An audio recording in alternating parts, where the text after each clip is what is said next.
Hi, my name is Mary Gallagher. I'm one of the authors of Teach a Child to Read with Children's Books. We are very honored and happy to be featured in Kathy Duffy's Top 102 Picks for Homeschool Curriculum. You can read more about that on our website at teachachildtoread.net, along with other parent and reader testimonials about how this book has helped them teach their children to read or support literacy in the home.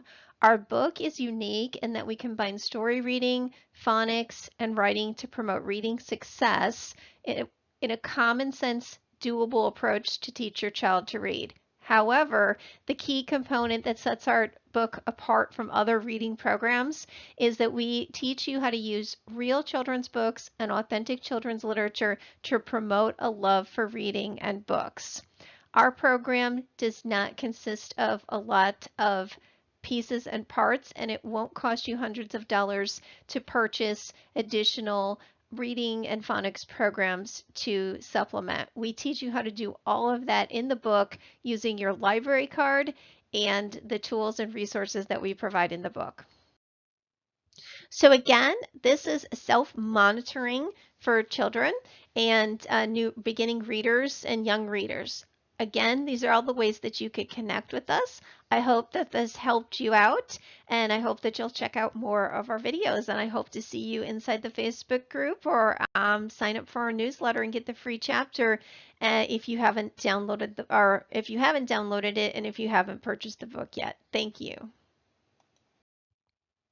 Today's key concept that I want to talk to you about is self-monitoring. It's really important that children learn self-monitoring skills and other strategies in order to be successful readers, because your goal is to help them become independent readers. You do not want your child to forever be needing assistance with reading. You want them to grow into strong, independent readers who love to read and choose books confidently and choose to read for enjoyment, entertainment, to learn new information, and to connect with the world and others around them. What do I mean by self-monitoring? Well, let's find out. Here's a commonly asked question, and it's going to lead us into this discussion on self-monitoring. My child does not think while he is reading, so when he is done, he has no idea what he just read. What can I do? Could be a couple of things going on here. Could be because your child is struggling a lot with decoding and so doesn't have the mental space or energy to focus on comprehension. But that comes with fluency and automaticity, which we'll talk about in another video. But a lot of times what's happening is the child is not self-monitoring, and so they're making errors that really impede or disrupt the comprehension of the story, and so the story doesn't make sense to them, and they haven't quite connected that it's their job as the reader to make this story make sense. It's not your job as mom or dad or grandparent to tell them every word and explain it. It's their job as the reader. So that's what I mean when I talk about we want them to become independent readers who understand that it's their responsibility to make meaning from this text. So, did you know that this process of self-monitoring involves metacognition? It's one of my favorite things to learn about and to talk about. But metacognition is simply this. It's thinking about our own thinking. Capable readers automatically do this and several other things as they read, and these skills are what help them make sense of what they're reading. So a capable, strong, independent, confident, fluent reader would say something like, if they made a mistake in a story like this, the girl had a blue robin in her hair. A confident reader would think about that while they're reading and say, I don't know if the girl actually would have a robin in her hair, and what I know about robins is they aren't blue. They're brown and kind of have some red on them. So they use a lot of strategies. Does this make sense? What do I know about things in the real world? What kind of story is this? So is this a silly story? Because if it's a silly story, that might be correct. And then they take a look at that word robin again, and they try to figure out if those letters and sounds match exactly what they're saying. Did they perhaps mix up some of the letters when they first read it, and the word is actually ribbon? So a good reader with self-monitoring skills would go back and read that again without being told, and would say, the girl had a blue ribbon in her hair. Okay, now that makes sense. He might even look for other clues on the page or pictures on the page, depending on the level of the reader. So this is what you want to help your child develop. You don't want your child to just keep reading something incorrectly like that and that it wouldn't make sense. You don't want them to always need you to stop them and tell them that that didn't make sense. Now you will have to cue them in the beginning as they become independent readers, but over time your support is going to lessen and they're going to take over a lot of that self-monitoring. So this is what more experienced readers do. They reread when they know they have not understood the text or to clarify, like in my last example of the blue robin or the blue ribbon. New experienced readers will also slow down to read new words. They know this isn't a word they've read before. They recognize they need to sound it out or they need to look at key syllables and pronounce it. They also know that they need to read slower when the information is unfamiliar or new to them. So again, that's that metacognition and that's that self-monitoring. Experienced readers, you probably do this, make mental images or visualize the story, thinking about your favorite character in your favorite reading series. What does she look like? It's probably not been explained, just more than vaguely, color of hair, that kind of thing, but you probably have an image of her house, her car, her backyard, what she looks like, how she walks, how she talks. Experienced readers also use background knowledge to understand new material. So we automatically look for things in our brain to connect to things that we already know, to new things that we're reading about. And we make decisions as we're reading and start to comprehend that new information based on what we already know. That's why something completely new in a brand new field of study is always more difficult to read because we have very little background knowledge to connect anything to. Experienced readers ask questions as they read. You may not stop and do this out loud, but in our minds we're doing this. We're saying things like, gee, I wonder why she said that, or wow, that seems like some kind of foreshadowing of I wonder what's going to happen. Gee, I'm missing some information here. I wonder if the author's going to fill me in soon on how they ended up in this place, or what the background is, or why she's so sad or angry. Experienced readers also connect new information to the things they already know or have experienced. So it's not just things that we know from reading or learning, but our own experiences, we bring that to the reading. So that's why younger readers don't have a lot of as much background knowledge and don't have as much experiences. But when you expose your child to real world experiences, that helps them become better readers. They're going to recognize words like hippo and rhino if they've been to the zoo and you've talked about those things and you've read the information on the placards in front of the animals at the zoo. Experienced readers also use context clues to make sense of new vocabulary. We all come up against vocabulary and new words we don't know, so sometimes we have to use the words around those words to figure it out. These are, again, are things that experienced readers do. These are not necessarily things that new, beginning, and young readers do, or students who are struggling readers. So we have to be very intentional about helping them to use these strategies and skills. Younger readers typically will begin to reread when they know they have made a mistake. So if they absolutely, something sounds really off, they'll go, oh, no, no, no, and they'll go back and reread it. They often skip a word and return to it, and this is totally okay. So what I recommend you do when you're listening to your child read and you're reading together is if they skip a word and keep going, let them finish the sentence, because that will be better for fluency than it will be for them to get stuck on a word and stay there for many, many seconds. Now, if they return to it and they're still struggling with it, that's when you want to intercede a little bit and intervene and give them some support to help with that word.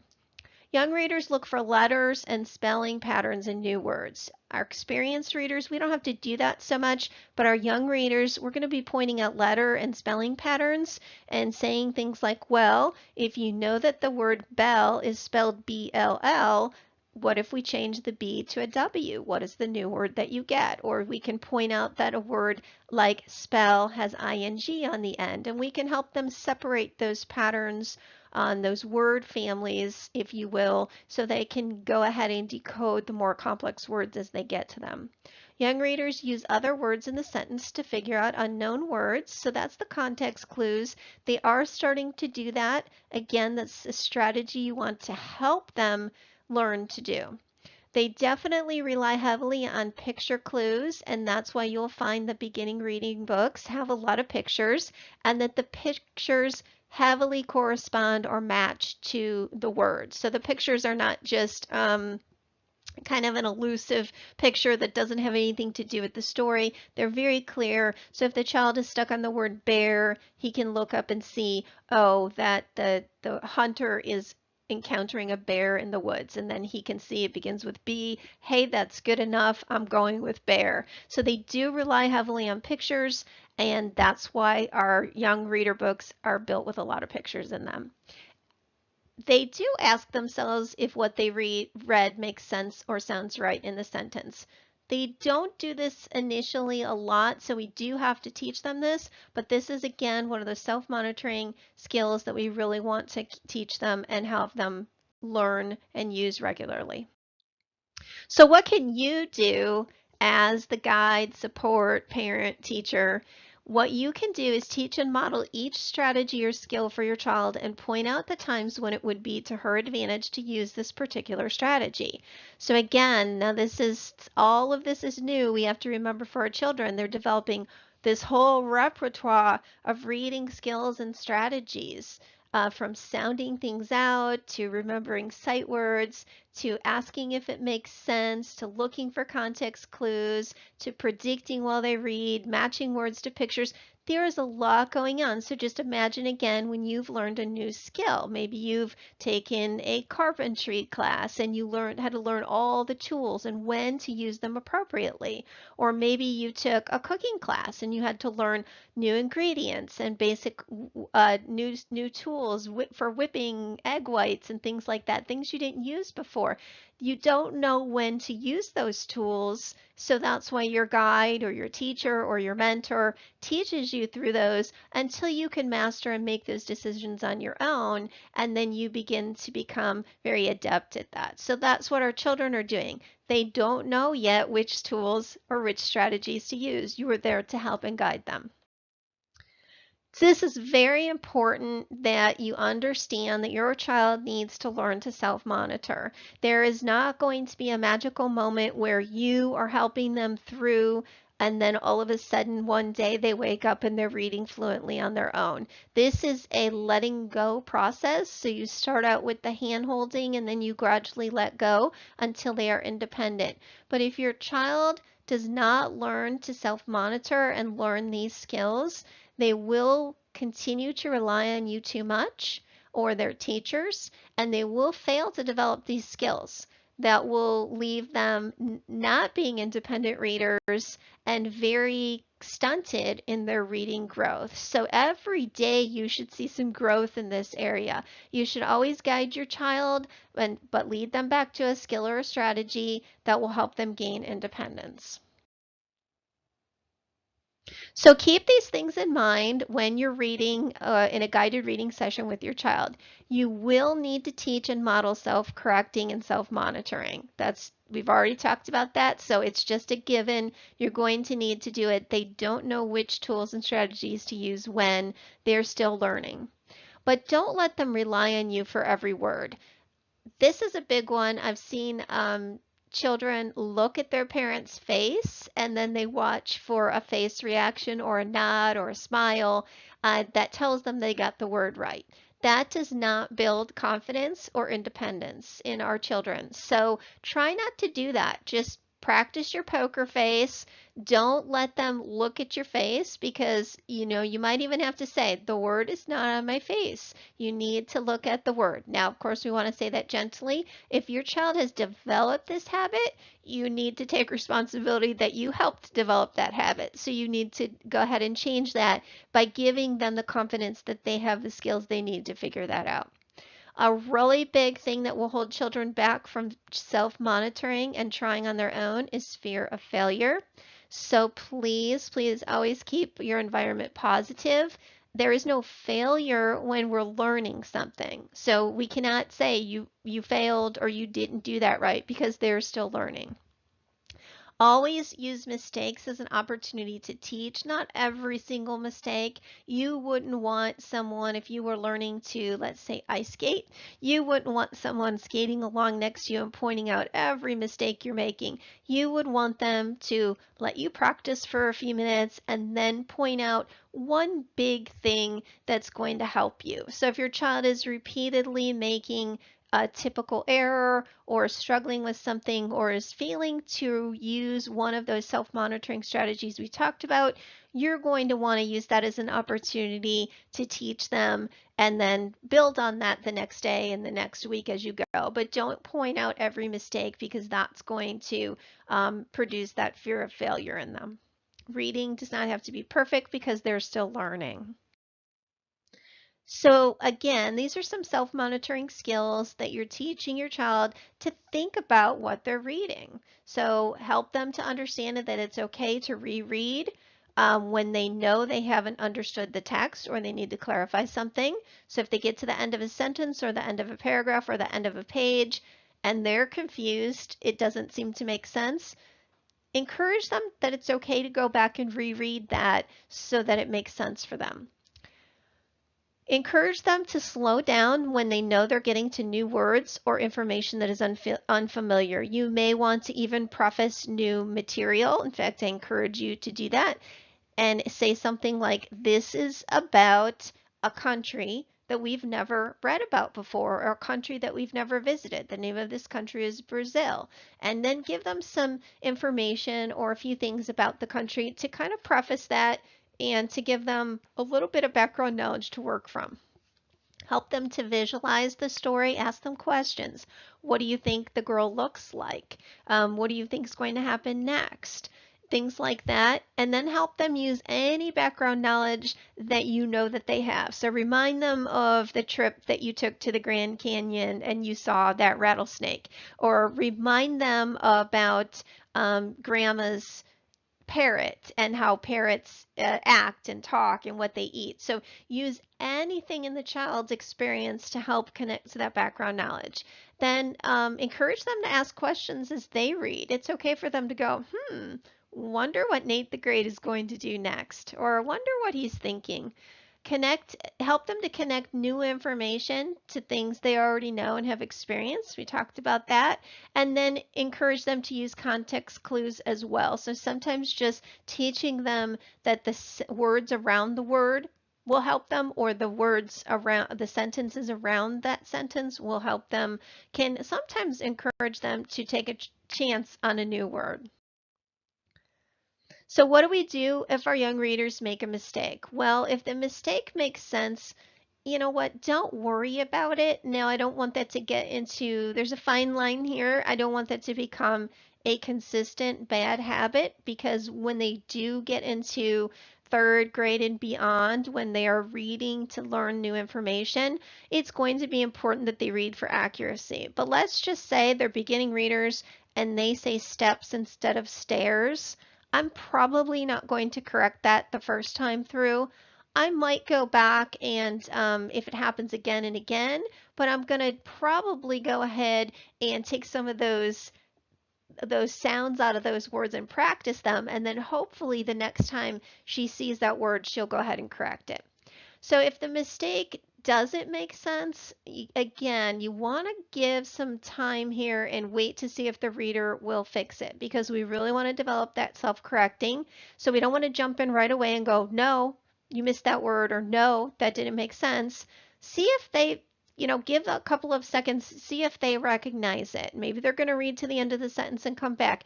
Give them some breathing room to do that. You really do need to be patient when you're working with young readers, because they need that patient time to make mistakes and keep trying. So maybe they don't realize that. This is when you want to go ahead and prompt with something like, hey, try that sentence again. I'm not sure if we got all the words in there correct. Or, did that make sense? Let's see if we could read that again and if it'll make more sense this time. Or you can say something like, did what you read look right and sound right? Again, you might say, you said bear, but you know what? That word begins with a P, and we know that P says P. So what could that word be? When they say, oh, pear, ask them to go ahead and read that sentence again using the correct word. If the reader is really stuck and hasn't corrected his mistake or is getting a little bit frustrated, please just go ahead and tell them the word and say something like, could it be pear? Let's try that again and use pear. And then typically they'll reread that sentence and go, oh, yes. Okay. So you're going to want to try one of these, not all of these, because if you try all of them, you will lose the momentum of the story.